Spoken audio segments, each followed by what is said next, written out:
The Dunmore Pineapple is one of the most bizarre buildings in Scotland. It was built by John Murray, 4th Earl of Dunmore, as a birthday present to his wife in 1761. But the use of pineapples would go beyond the building itself. When the Earl of Dunmore would return from his time as the last English governor of Virginia as the colonies were forming into the United States, a pineapple was placed on a gatepost to announce his return. The pineapples were far from a Dunmore family obsession, however. In fact, Europe as a whole had been obsessed with pineapples for hundreds of years. Yet, few were able to afford the staggering 5,000 to 11,000 pound price tag for each pineapple, leading to some interesting situations. So if you're in the mood for some fine dining, look no further than your local store's fruit aisle as we learn something new. The pineapple's origins have been traced back to the Brazilian rainforests, though their popularity among the native tribes allowed them to spread throughout South and Central America, including to the Caribbean, where Christopher Columbus would land on his first trip to the Americas. He and his crew took the pineapples back to Spain, where it would become an instant hit throughout all of Europe.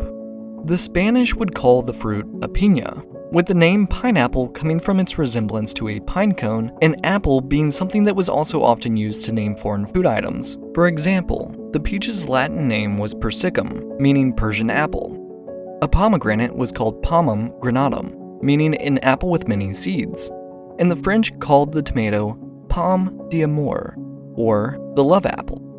But despite all this excitement for the new fruit, there was a problem. The only pineapples they could get their hands on had to be imported from across the Atlantic Ocean, which was a time-consuming journey that often resulted in many bruised and rotten fruit.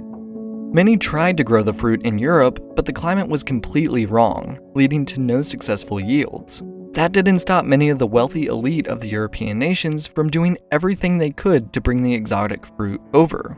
It even garnered the nickname King Pine due to its similarity to the pine cone, but with a crown that was viewed as the symbolic manifestation of the divine right of kings. Those that went on to pay the extraordinarily high price tag for the pineapples were extremely concerned with wasting the food on something so trivial as consuming them for nutrition.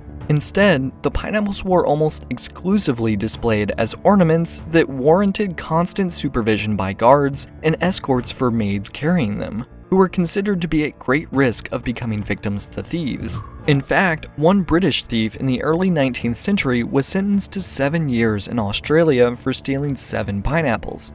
But those who sought to profit off the pineapples legitimately were desperate to find ways to source them from closer to home. They began to make early forms of greenhouses to control a localized climate that the pineapples needed to reach maturity. There were a few of these hothouses, as they were called in England, by the mid-17th century, and they had curators constantly tweaking the temperatures and humidity levels needed to produce the fruit. Which brings us back to the Dunmore pineapple.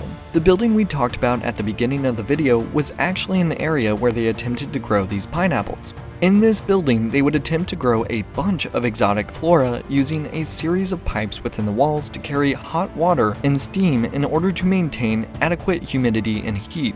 But many of these hothouses had a big problem.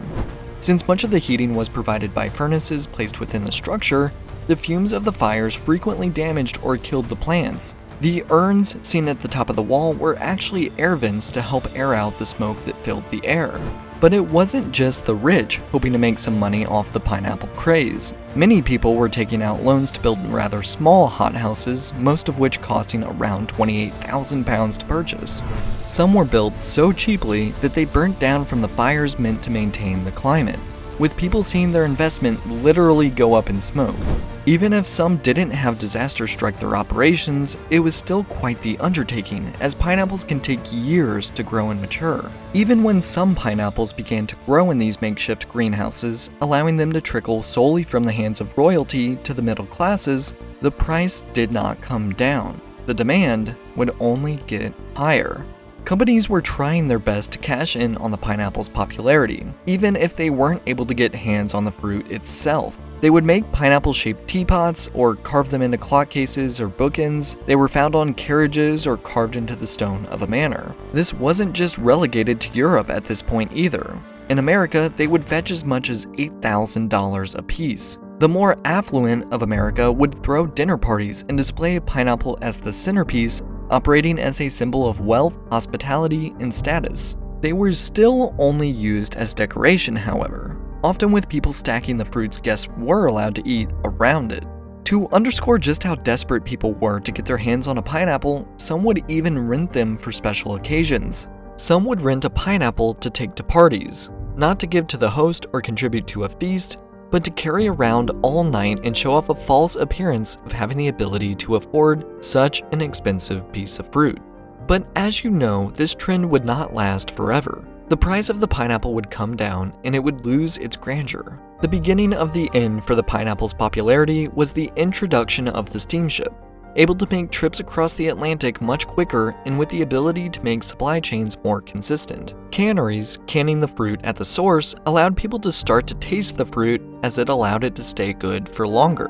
But the final nail in the coffin would come from one man, who took his mission of bringing the world all the pineapple they could ever want to a chain of islands that would eventually become the 50th state of the United States of America.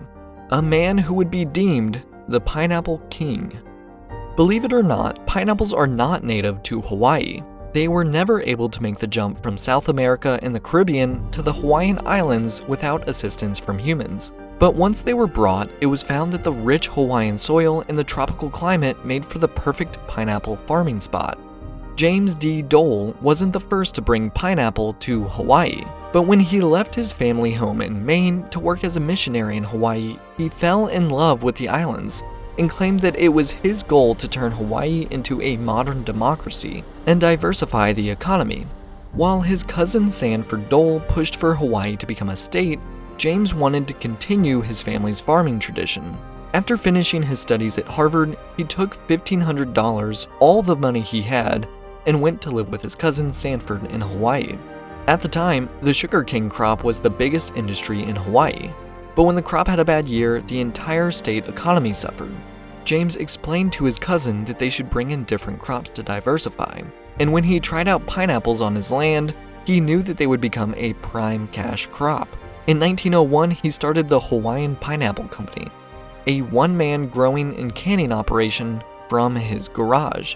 James Dole built his pineapple empire and helped to cement the link between Hawaii and pineapples through the use of clever marketing. He used the advertising slogan, "Insist on Hawaiian pineapples," linking the fruit to the lush tropical paradise. It worked. Housewives of the 1900s and the 1910s really did insist on pineapples from Hawaii because they were perceived to be sweeter and better.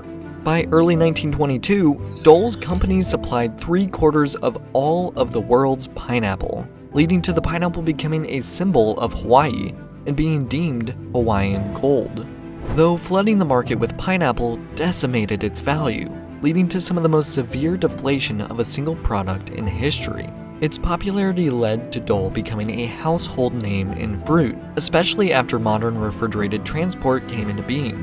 Pineapple has always been a favored fruit of many different cultures and civilizations. It's been likened to kings and allowed many to dream of the tropical paradises it was grown in. Though it may have fallen from its high stature, the remains of its time at the top can still be seen to this day. Thank you for watching Learn Something New. If you made it this far, please consider giving the video a like. And if you want to see more, don't forget to hit that subscribe button. Thanks again, and I'll see you in the next one.